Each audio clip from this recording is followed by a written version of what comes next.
अस्सलाम वालेकुम। बे औलाद अफराद के लिए ये नुस्खा तोहफ़ा ख़ास है। सोचा हर रोज़ कोई ना कोई नुस्खा आपकी खिदमत में पेश करता हूँ, आज भी क्यों कर दूँ। लाइक शेयर तो आपने करना नहीं है, ना ही सब्सक्राइब करना है, इस बात का मुझे पता है। फिर भी ये तो सदका जारिया जो मैं आप लोगों के साथ शेयर करता हूँ, जब तक मेरी ज़िंदगी है मैं इंशाअल्लाह करता रहूँगा। अजीज़ा नोट कर लें, लंबी चौड़ी बातें मैं इसलिए नहीं करता कि आप ये ना समझे कि मैं आपसे वाचिंग टाइम ले रहा हूँ, जहाँ आपको अपनी वीडियो पे एंगेज कर रहा हूँ। ऐसा कोई सीन ही नहीं है, मैं तो सीधा टू द पॉइंट आके आपसे बात कर देता हूँ। सालम मिस्री 30 ग्राम, मूसली सफ़ेद 30 ग्राम, मूसली स्याह 30 ग्राम, मगध पिस्ता 30 ग्राम, मगध बनोला 30 ग्राम, असगंदना गोरी 100 ग्राम, ज़ाफ़रान 5 ग्राम, कुश्ता मरजान 10 ग्राम, कुश्ता हिजर अल यहूद 10 ग्राम, कुश्ता मरवारीद 3 ग्राम, कुश्ता कीक 5 ग्राम, कुश्ता जमर्द 6 ग्राम। तमाम अजदा को बारीक पीस के पाउडर कर लें।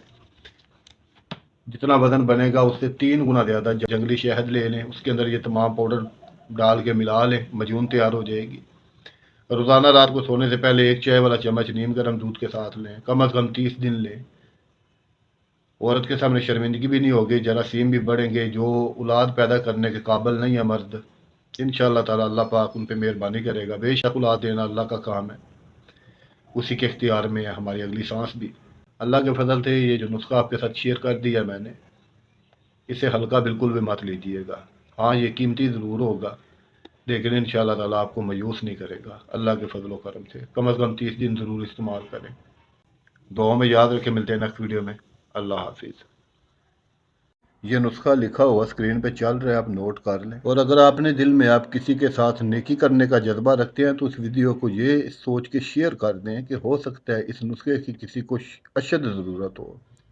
कुछ लोग शर्म के मारे किसी हकीम तबीब के पास नहीं जाते। हो सकता है आपके शेयर करने से ये नुस्खा किसी की ज़िंदगी में खुशियाँ लौटा दे।